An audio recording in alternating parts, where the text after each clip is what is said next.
My name's Calvin. I'm 35, a software consultant, and the kind of guy who reads the fine print on family group texts but rarely replies. I'm the youngest of three, and by far, the quietest. Not because I don't have opinions, but because I learned early on that in our family, silence is safer. My sister, Vanessa, 2 years older, fills up the room with opinions, emotions, and chaos, usually all at once. And my parents? Well, let's just say they gave up trying to keep her in check a long time ago. It was easier for them to ignore the storm than stand in it. Vanessa has always been a lot. Loud, impulsive, self-centered in a way that almost seemed like a performance. Growing up, she'd throw fits if her birthday cake wasn't the exact shade of purple she wanted, if the spotlight shifted to anyone else for even a second. And it worked. Our parents tiptoed around her like she was a ticking bomb. Meanwhile, I got good at disappearing. I got my first job at 15, saved my allowance, kept my grades up, and stayed out of trouble. That was the role carved out for me. The responsible one, the low-maintenance child. But here's the thing about being low-maintenance. People start thinking they can take advantage of that. Like you're a piece of furniture. Reliable, quiet, never needing much attention or care. Vanessa got pregnant at 19 and married at 20. The guy bailed before the baby turned 2. That's how Leo, my nephew, came into the picture. I've always tried to be a good uncle. I'd bring him Lego sets on his birthday, take him to the zoo, help out when Vanessa needed an extra hand. She loved to say, "Leo looks up to you." And I believed it, until recently. Vanessa's always been bad with money. I mean comically bad. Credit cards maxed out. Overdraft fees she blamed on predatory banking. And a deep, unwavering faith that the universe owed her nice things.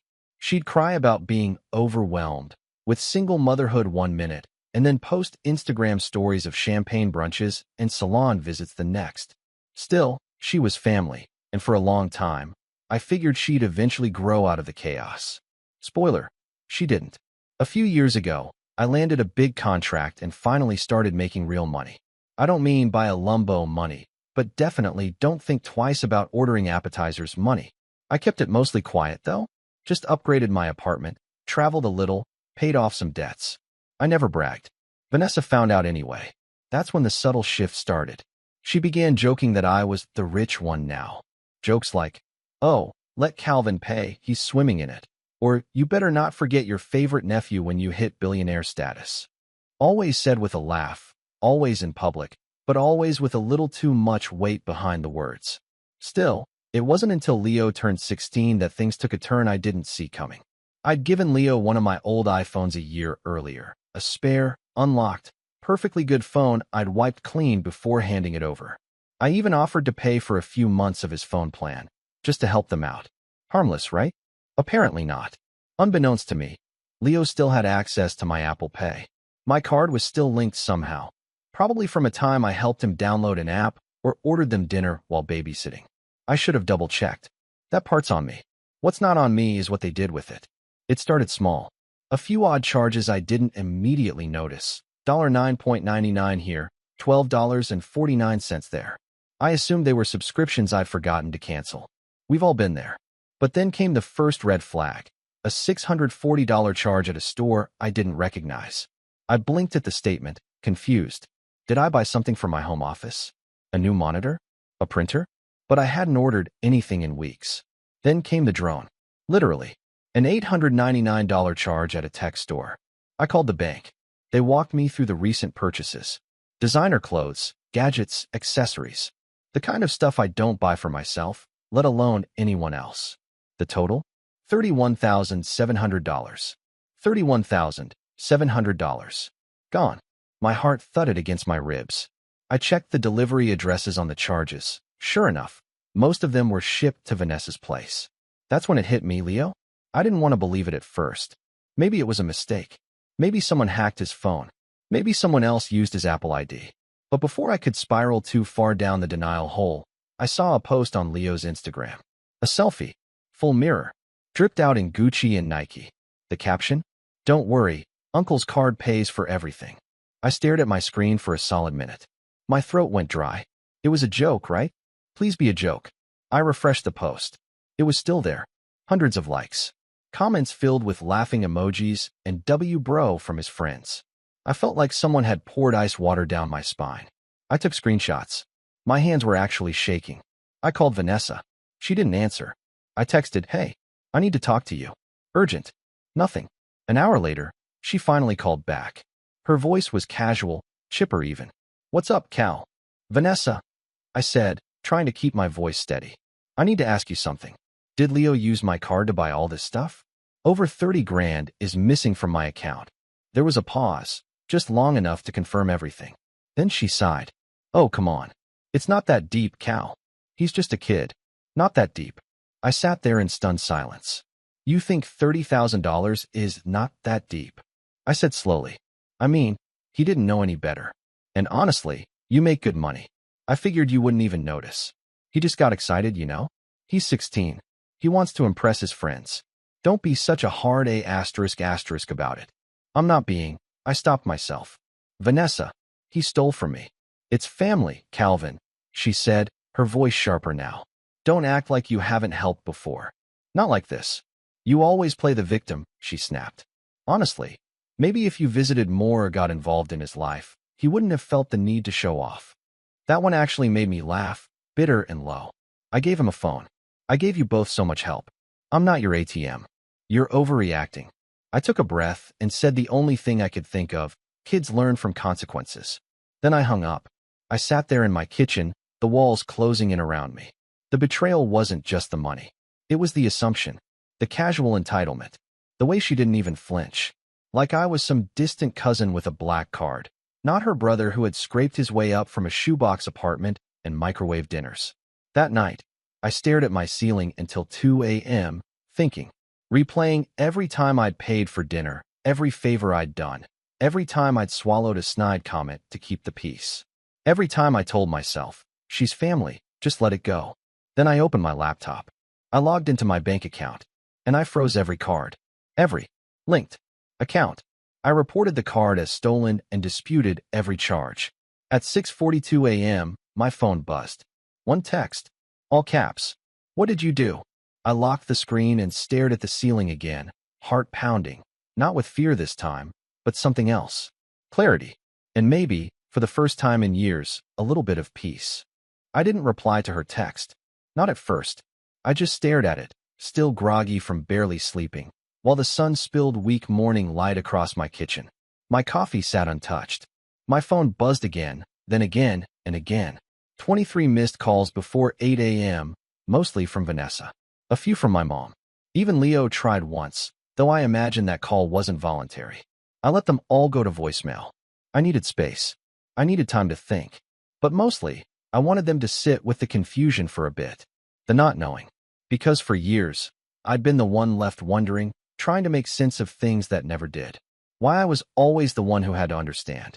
Why being responsible came with the silent tax of being taken for granted. Why helping meant you were expected to help forever. By noon, Vanessa showed up at my building. I only knew because the doorman called me. "Hey, Mr. Reed, there's a very upset woman in the lobby who says she's your sister. Says it's urgent." I sighed. "Tell her I'm not home." "She's refusing to leave." I pinched the bridge of my nose. "Tell her I'm out of town. I'll call her when I'm back." He hesitated. "You sure?" "I'm sure." It was a lie. I was in my pajamas. But I just didn't have the energy for whatever meltdown she was about to unleash. I could already picture it. The dramatic tears, the manipulative guilt tripping, the switch flipped from sweet to venomous when she realized I wasn't budging. I watched through the peephole as she eventually stomped away.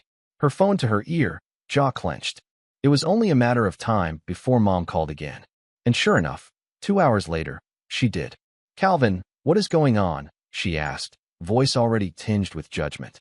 I didn't answer right away. "Well," she pressed. "You want the short version or the part where your grandson stole $31,000 from me and your daughter told me to get over it?"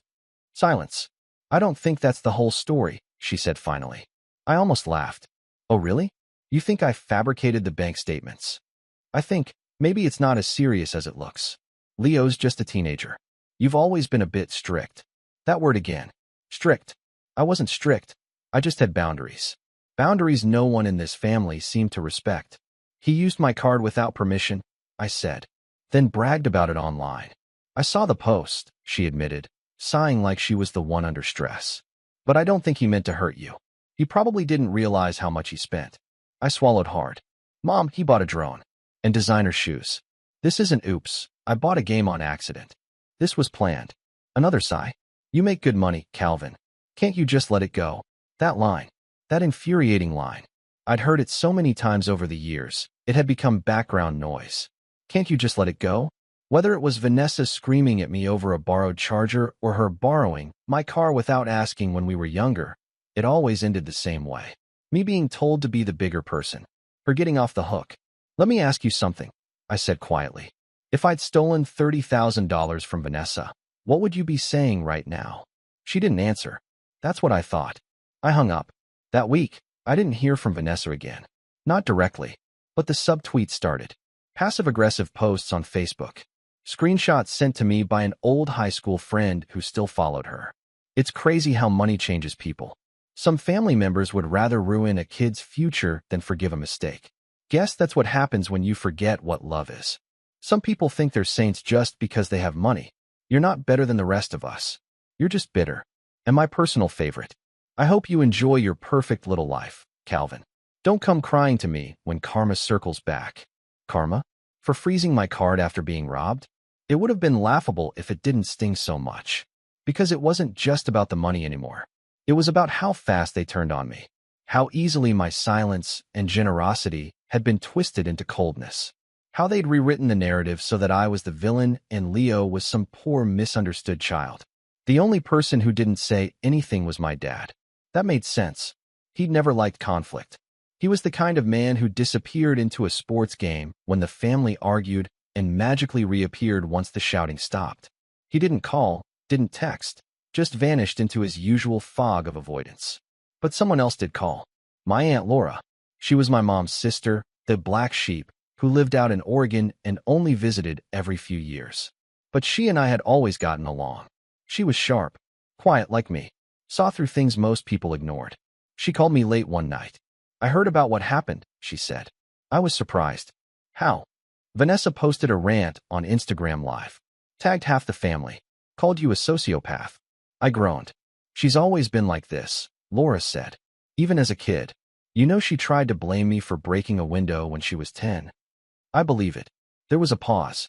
She doesn't get to play the victim forever, she said softly. You did the right thing. I wanted to thank her. I really did. But something about her tone gave me pause. That's not all, is it? She hesitated. I probably shouldn't say anything. But, just keep an eye on your credit. That made my stomach drop. What do you mean? I mean, Vanessa's been asking questions. About credit limits. How to open new cards. I overheard her talking to your mom about it a few weeks ago. She said something like, if Calvin can live without a few $1,000s, he won't miss a little more. I sat there in stunned silence. She wouldn't, I started. But I didn't finish the sentence. Because deep down, I already knew. Vanessa had all my info. My full name, address, birthday. We'd grown up in the same house. She could probably guess the answers to my security questions without trying. I ended the call and immediately opened a credit report site. 3 new inquiries. 1 approved account. A credit card I didn't recognize, opened under my name. $5,000 balance. Maxed. I froze. My heart raced as I clicked through the details. It had been open for just over 3 weeks. Enough time to rack up charges, make the minimum payment, and stay off my radar. I felt cold all over. This wasn't a mistake. This wasn't Leo screwing around with a phone. This was identity theft. Planned. Calculated. By my own sister. I filed a report. Froze my credit. Called the company and started the process of disputing the charges. My voice shook, but my mind was crystal clear. The next morning, I called my lawyer. Not because I wanted to sue, but because I needed to know what I could do to protect myself from my own family. 2 hours later, as I sat reviewing paperwork with him, my phone buzzed again. Vanessa. This time I picked up. You need to stop, she snapped. You're ruining everything. I didn't say anything. You froze your credit? Really? Do you know how much trouble that causes for everyone? Leo needs a new laptop for school, and now my cosign is getting flagged. I hope you're happy. You opened a card in my name, I said quietly. Another pause. That's not what happened. I have the statement. Look, Calvin, she said, her voice suddenly softening. This is all getting out of hand. We're family. Don't let money turn us into strangers. You used to be so kind. What happened to you? That line hit me in a way I didn't expect. Because for a second, I almost believed it. What had happened to me? Then I realized, nothing. I hadn't changed. I just finally stopped letting them treat me like a doormat. And that made them uncomfortable. I'm done, I said. You don't get to play innocent anymore. You're going to regret this, she hissed. You think you're above us just because you've got money and a condo with a doorman? You'll be alone, Calvin. Just wait. I hung up. And for the first time since this whole nightmare started, I felt something close to calm. But deep down, I knew this wasn't over. Because people like Vanessa don't stop. Not until they're forced to. And I was just getting started. For a few days after that call, I felt hollow. Not angry. Not vengeful. Just emptied out. It's a strange thing, realizing your own sister would rather sabotage you than admit she was wrong. That the person you used to protect, stood up for, babysat, defended to your parents, would casually commit identity theft like it was nothing more than a white lie. That your own mother would defend her. That no one except your distant aunt thought you were the victim here. I stayed off social media. Ignored every text that came through. Even the few tentative ones from extended family members. Just checking in. Or, maybe you two should talk. I didn't want to talk. I didn't want to explain why I wasn't over it. I wasn't looking for reconciliation. I was trying to survive the emotional collapse of everything I thought I understood about my own family. I went to work like nothing was wrong. Consulted on meetings. Fixed bugs. Hit deadlines. But inside, I was running on fumes. It was hard to focus when your credit's compromised, your bank account's battered, and your name's being dragged through digital mud by your own flesh and blood. One night, about 2 weeks after everything blew up, I found myself standing in the middle of my living room at 2 a.m., staring out at the city lights. I hadn't eaten dinner. I hadn't spoken to anyone in 3 days. The air was still. My phone was face down on the counter. And for the first time in a long time, I felt genuinely alone. Not the good kind of alone. Not solitude. The bad kind. The no one would even notice if I disappeared for a while kind. That night, I opened a notebook I hadn't touched in years. Back when I was still dreaming of starting my own app, I'd used it to sketch ideas, map out business models, jot random inspiration. Now it was dusty, tucked away on a shelf behind tax folders and manuals for appliances I didn't own anymore. I flipped it open. Page 1. What problem are you solving? I stared at that sentence for a long time. Because in that moment, the biggest problem in my life wasn't technical. It wasn't financial. It was personal. I had no boundaries. I had no spine when it came to family. And I'd let that fester for years because I thought love meant tolerance. Because I thought family was worth protecting, no matter how much they chipped away at you.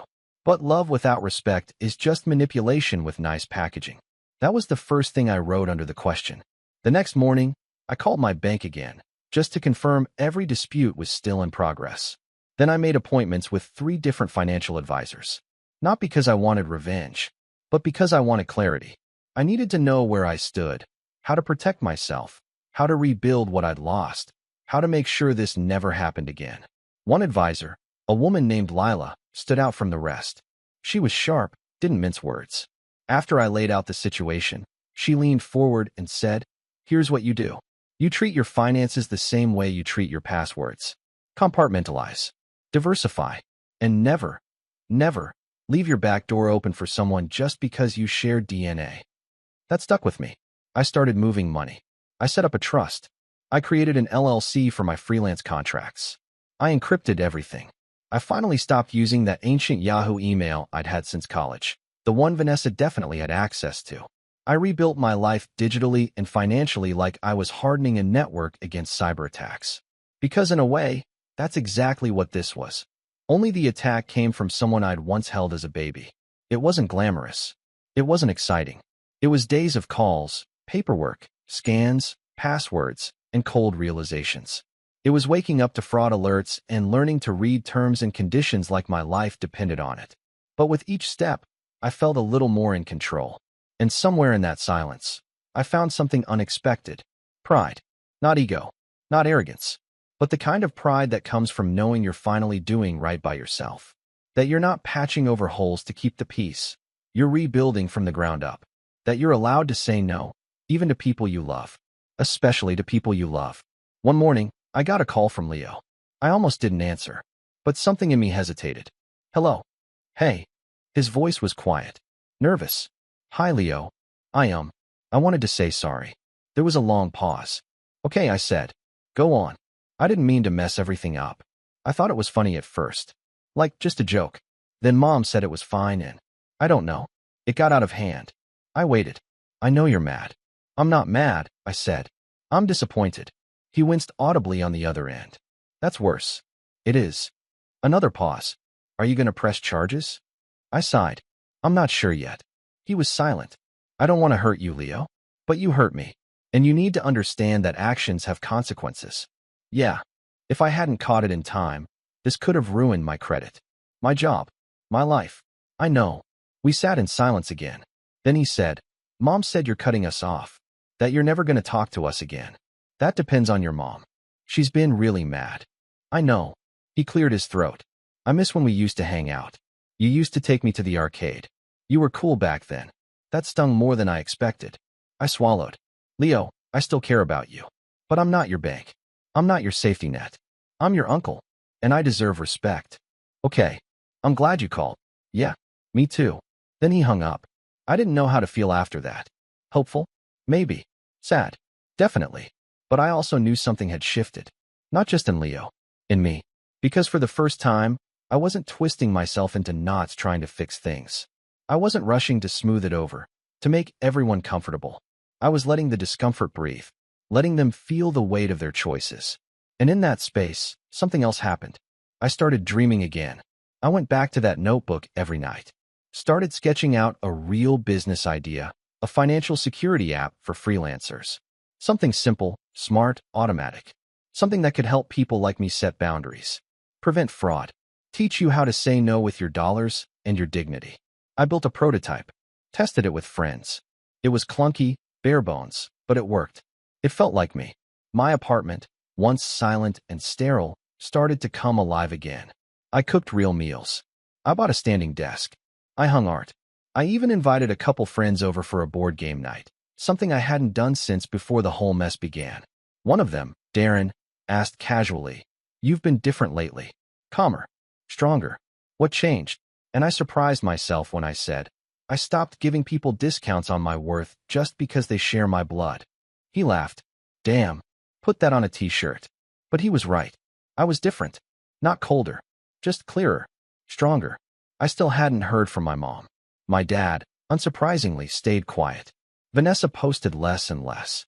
Her Instagram went from fiery rants to cryptic quotes. Then eventually, silence. I didn't chase it, because I was no longer trying to fix what was broken beyond repair. I was focused on building something that wouldn't shatter so easily. My own life. My own boundaries. My own version of family. Chosen, not assigned. And just when things finally started to feel normal again, just when I'd begun to sleep through the night, laugh at dumb shows, and enjoy the peace I'd earned, I got a letter. In the mail. Handwritten return address. No name. Just a P.O. box in the suburbs.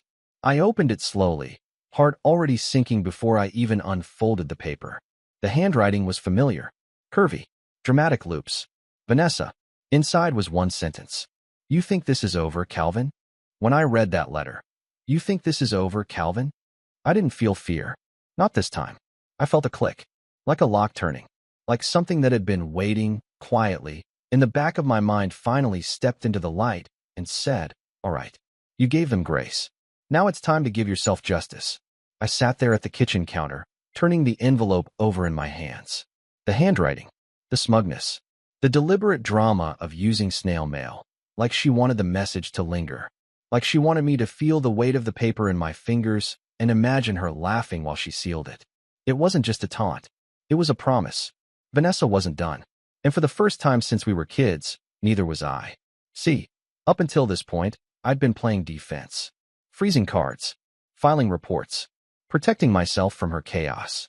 But the thing about defense is, it keeps you safe, but it doesn't stop the storm. It just buys you time. That letter made something very clear. Vanessa didn't think I'd fight back. She thought I'd stay silent. Stay cautious. Stay meek. But I wasn't the same person who loaned her money and called it a gift just to avoid another fight. I wasn't the same little brother who cleaned up her messes while Mom whispered, "She's going through a lot. Be patient." I was a man with a folder full of fraud reports, screenshots, and timestamps. And now, I was building a case. I pulled out a fresh notebook, the same one I'd started scribbling business ideas in, and wrote a new title on the top of the page. Operation Consequence. Underneath, I made a list. Phase 1, Documentation. I went back through every bank statement from the last year. Not just the obvious ones. I dug deeper. Cross-referenced receipts. Matched delivery addresses to Vanessa's place. Pulled up archived emails from that old Yahoo account she used to access. Turns out, this went back further than I thought. Tiny charges. Streaming services I never signed up for. Uber rides in cities I hadn't visited. Amazon packages delivered to her zip code. She'd been bleeding me dry in increments, slow enough not to trigger alarms. Over $8,000 in minor charges. All hidden in the noise. I printed everything. Labeled each page. Built a color-coded spreadsheet with dates, vendors, amounts, and the accounts they came from. It took me 3 nights for mugs of black coffee and one very patient cat curled on my lap. But when I finished, it felt like I was holding something sacred. Truth. Undeniable, documented truth. Phase 2, Leverage. I called my lawyer again. His name's Malcolm. Mid-50s, silver hair, voice like gravel. He'd helped me once before when a past client tried to stiff me on a consulting contract. Back then, he said something that stuck with me. People assume silence means weakness. What they forget is, silence is also strategy. I told him everything. Walked him through the fraud, the credit theft, the manipulation. He didn't interrupt. Just nodded, occasionally jotting notes in his leather-pad folio. When I finished, he leaned back and said, "You want to press charges?" I hesitated. I want her to understand I'm not her punching bag. He smirked. "We can do better than that." He explained the options. Civil suit. Restitution. Even small claims court for the charges under $10,000. Most importantly, we could send a certified cease and desist. A formal declaration that any future attempts to defraud or harass me would trigger immediate legal consequences. But Malcolm also had another idea. "You've been cleaning this up yourself," he said. "That's admirable. But what if we made it clear that you're not alone anymore?" That's when we began Phase 3. Phase 3, Pressure. Malcolm drafted a letter. Not a threatening one. A polite one. That's what made it powerful. It was addressed to Vanessa, but CC'd to her employer. Her landlord. Her school district. She worked part-time as a counselor at Leo's high school. The letter stated, in formal legalese, that I had documented evidence of financial misconduct, unauthorized account usage, and potential identity theft. That I wasn't currently pursuing criminal charges, but had preserved all rights to do so. It didn't accuse. It informed. It didn't threaten. It warned. Legally, it was airtight. Emotionally, it was a scalpel. We mailed it. Certified. Signature required. And then we waited. 5 days later, Vanessa called. I didn't pick up. She left a voicemail. Her voice was trembling. Not the dramatic, crocodile tears sobbing she used to get out of parking tickets, but something colder. Scared. "Cal, I got your letter. What are you doing? You can't send stuff like that to my job." They called me in. They asked if I'd stolen from a family member. My boss looked at me like I was a criminal. "You are," I thought. She kept going. "This could ruin everything. I could lose my job. Leo could. He could be expelled if they think I'm unstable." And there it was. The guilt trip. The fear mixed with blame. Like clockwork. I saved the voicemail. Phase 4, the network. The thing about going through something like this is, it teaches you who your real friends are. I'd kept mostly to myself throughout the chaos. But after Malcolm's letter went out, I started reaching out to people. Quietly. Not to gossip. To gather intel. Darren, my board game buddy, turned out to be more connected than I realized. He'd gone to high school with Vanessa and still had mutuals in that old friend circle. I asked if he'd heard anything. He called me the next day. "She's spiraling," he said. Define spiraling. "She told someone you were trying to destroy her life with lies. But then someone else said she admitted to opening a credit card in your name. Said it was your fault for not noticing. Wow. She also said you were going to expose her to the whole family." I paused. Because that wasn't a bad idea. Phase 5, the mirror. For most of my life, I'd avoided conflict. Avoided airing dirty laundry. But Vanessa had been dragging my name through the mud since the day I froze that card, and I'd said nothing. Now, I decided to speak. I drafted a message. Simple. Honest. No theatrics. I posted it in the family group chat, the one with all the cousins, aunts, and uncles. The one that lit up every Christmas and went silent by New Year's. Hey everyone.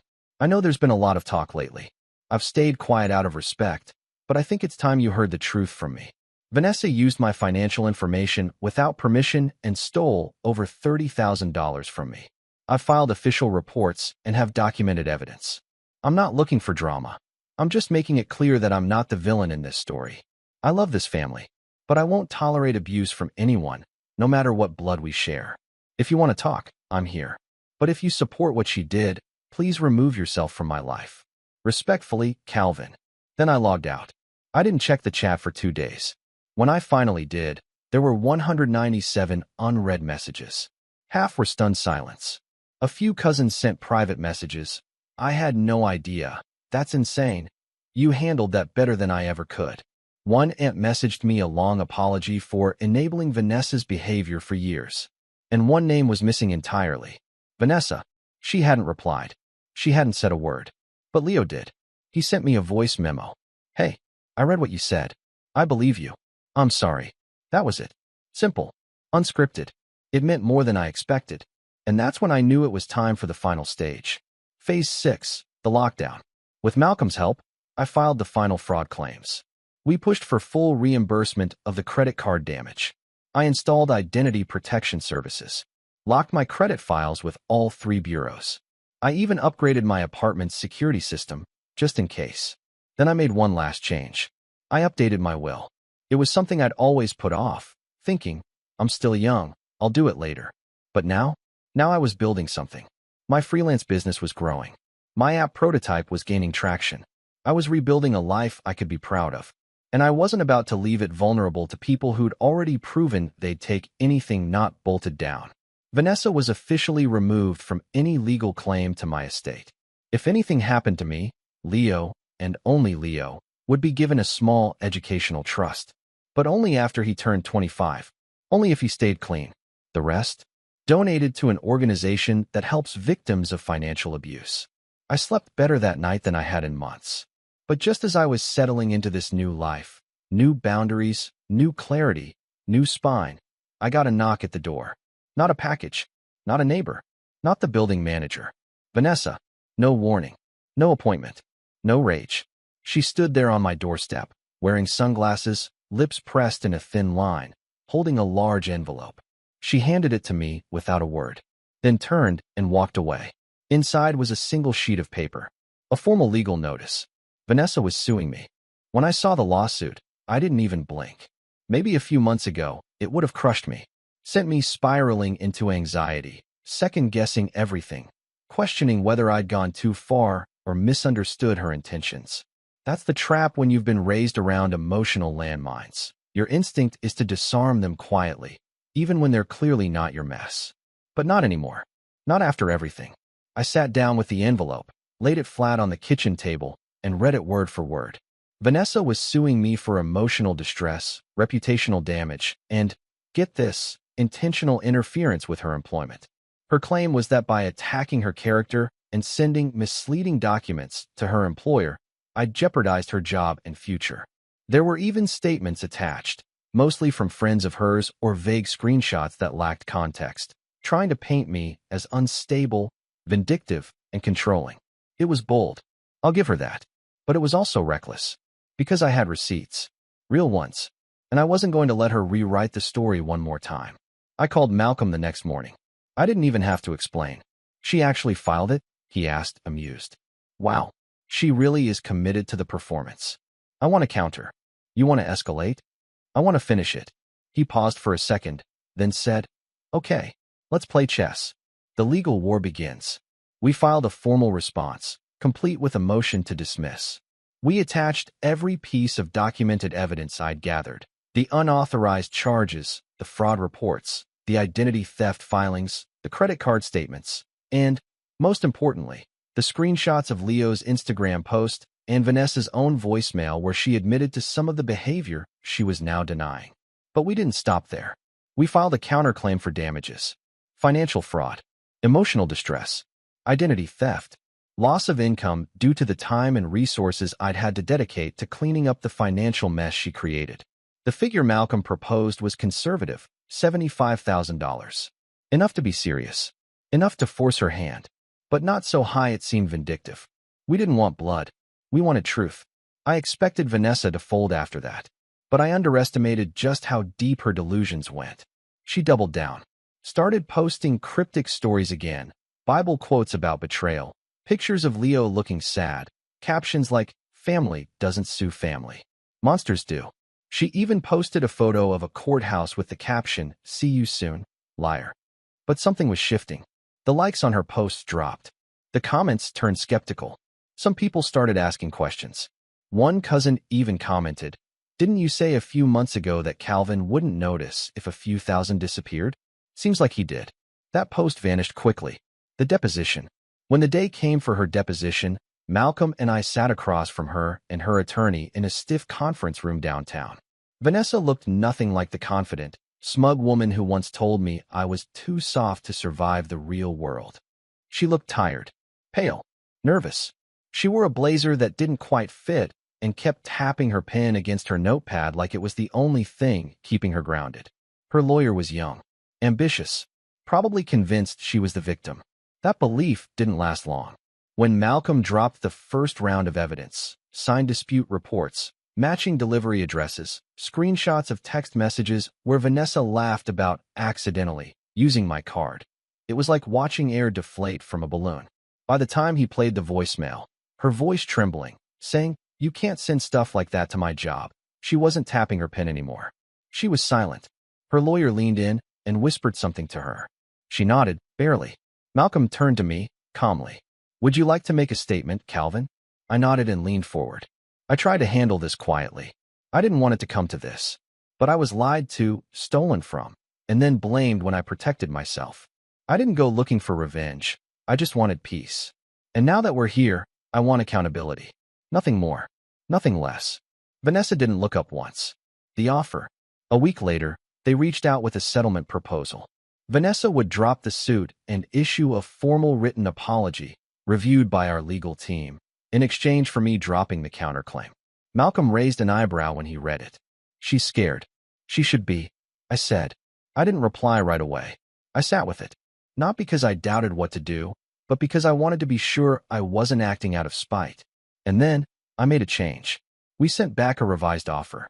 I dropped the financial counterclaim, but I wanted 3 things. A notarized confession, acknowledging what she did, the fraud, the card misuse, the impersonation. No vague language. No half apologies. Mandatory financial counseling, 12 sessions, documented, signed by a counselor. Paid out of her own pocket. If she missed even one, the deal was void. A public statement, sent to the family group chat and posted to her social media.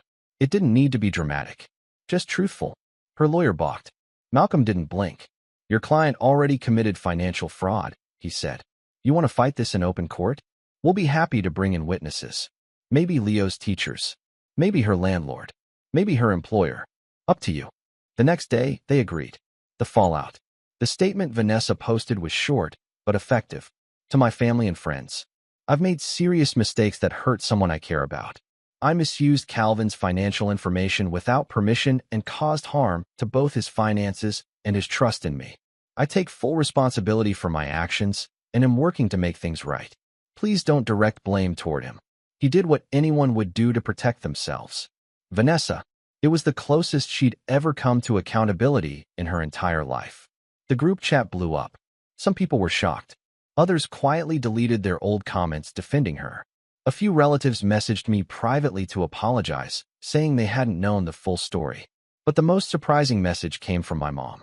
I read Vanessa's post. "I owe you an apology. I didn't believe you because I didn't want to believe she could do something like that. But I see now how much you were hurt. I'm sorry for not protecting you too." That one. That took me a while to read through. I didn't reply immediately, but I appreciated it. "And Leo?" He sent me a message 3 weeks later. "I just finished my second counseling session with Mom. She's really different. I don't know if it'll stick, but she's trying. And I think you standing up for yourself made her realize she couldn't just keep wrecking people and expecting to be forgiven. I miss you. Maybe we can hang out sometime." I smiled at that. Maybe we could, but not right away. The new chapter. 6 months later, my app went live. It wasn't flashy. It didn't get picked up by TechCrunch or go viral on TikTok. But it worked. Freelancers started signing up. People who'd been burned before by clients, partners, or family. People who understood the importance of boundaries. I called it Iron Key. Your life, your lock, your terms. One of the features? A tool to track shared accounts and alert you if anything unusual happens, especially from people you think you can trust. Vanessa's name was never mentioned in the branding, but her shadow was everywhere in the code. I moved on. I kept building, kept growing. I finally took that trip to the Pacific Northwest I'd always talked about. Spent a week in a cabin. No calls, no noise, just trees, wind, and peace. The kind you don't get from keeping people happy. The kind you earn by protecting your own peace. And when I came back, I opened that same notebook. First page. Still said, "What problem are you solving?" I wrote underneath it. The problem of pretending love is real when there's no respect to back it up. Then I closed the book, took a deep breath, and smiled. Because for once, finally, my life belonged to me.